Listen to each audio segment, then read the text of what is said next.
Buenas, buenas à tous les aficionados des vlogs de Mimi. On se retrouve aujourd'hui pour de nouvelles aventures en Argentine. Buenos Aires, vale, venga, rápido. On commence directement avec la découverte du plus vieux café de la ville, le café Tortoni, ouvert en 1858. Waouh, mais regardez comme ces sculptures sont bien faites. Bon, vous avez capté l'ambiance à l'ancienne et directement plongé dans la culture argentine, le salon Alfonsine du café Tortoni. Oh, je sais pas pourquoi je fais cet accent, mais j'ai vraiment eu peur, ces sculptures sont tellement réalistes. Bon, on enchaîne avec la place du mois de mai. D'ailleurs, c'est quand même loco d'être à moi et d'avoir une place. Jamais vu ça en 27 ans perso. Bref, toujours sur la Plaza de Mayo, avec à gauche la Banque Tar, la Casa de Papel et en face la belle Casa Rosada, accompagnée d'un bel étalon.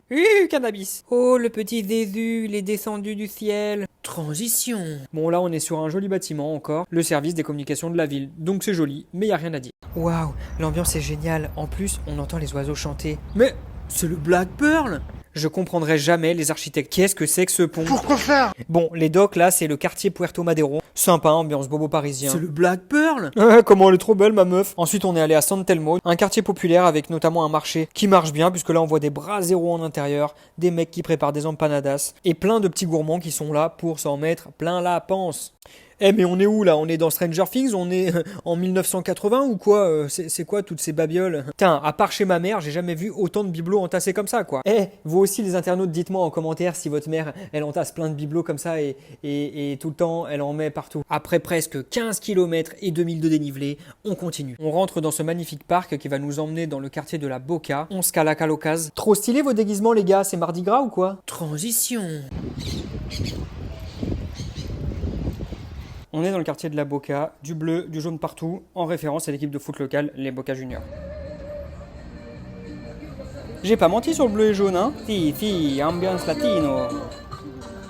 Là, on rentre progressivement dans El Caminito, caractérisé par ses bâtiments de couleur, les arts de rue et les marchés artisanaux. Attention, la police! Ici, on raconte que c'est sur ce terrain de foot urbain que Maradona s'est entraîné pendant 15 ans, à pratiquer son fameux geste technique devenu aujourd'hui légendaire. La mano de Dios! Allez, je vous laisse un peu profiter de l'ambiance. Fini! Pas trop non plus, faudrait pas s'habituer. Oh, ça va, je rigole.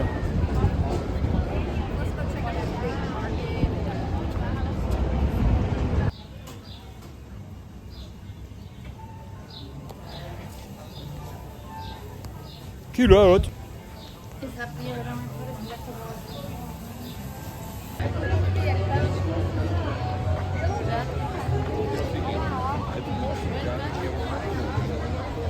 Eh, montre pas du lourd, ça va te goumer.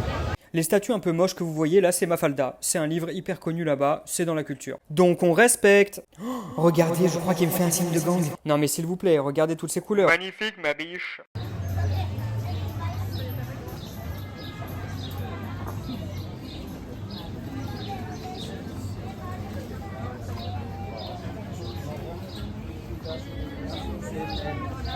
Ce passage de la vidéo, c'est pas pour tout le monde. Dehors les véganes. Ouais, on a faim, donc on s'arrête dans ce resto avec pour objectif de manger. Quand toi t'as le ventre vide, bah tu manges. Et si tu manges, t'es plein, donc t'as plus faim. Bah c'est pareil pour nous. Mais faut faire attention, dans 20-30 ans, on aura tous faim et ce sera la fin, tu comprends? Non, mais ce que je voulais dire, c'est que au menu patates Philadelphie, bacon, et évidemment la pièce maîtresse du repas, le asado. Du porc, du poulet, du bœuf, de l'intestin, accompagné de la sauce chimichurri. Une fois la panse bien remplie, on termine notre tour de El Caminito en contemplant les fresques magnifiques qui racontent toute l'histoire du quartier et qui mettent en lumière les événements passés qui l'ont façonné au fil du temps. Oh la phrase de fou. T'as capté. Et voilà qu'on termine cette journée à Barrio Chino. C'est un peu le Chinatown version Buenos Aires. Et oui, même en Argentine, il y a un quartier chinois. Pour de vrai, une ambiance très sympa. Ça reste un endroit où il y a du monde, mais il y en a pour tous les goûts et surtout toutes les couleurs. J'ai d'être ça chacal. On y retrouve des bars, des cafés, de la street food, des restaurants, asiatiques ou pas d'ailleurs, des néons, de la lumière. Eh mais attendez, on est à Las Vegas ou quoi là? Bon, finalement notre dévolu se jette sur un restaurant de type asiatique, spécialiste des nouilles. Au menu pour moi, les crunchy noodles et son bœuf marié dans la sauce du shaitan. C'était délicieux sa mère. Et pour Marina, le classique. Et sans aucune originalité, j'ai nommé le pad thai. 30 minutes, servi, mangé.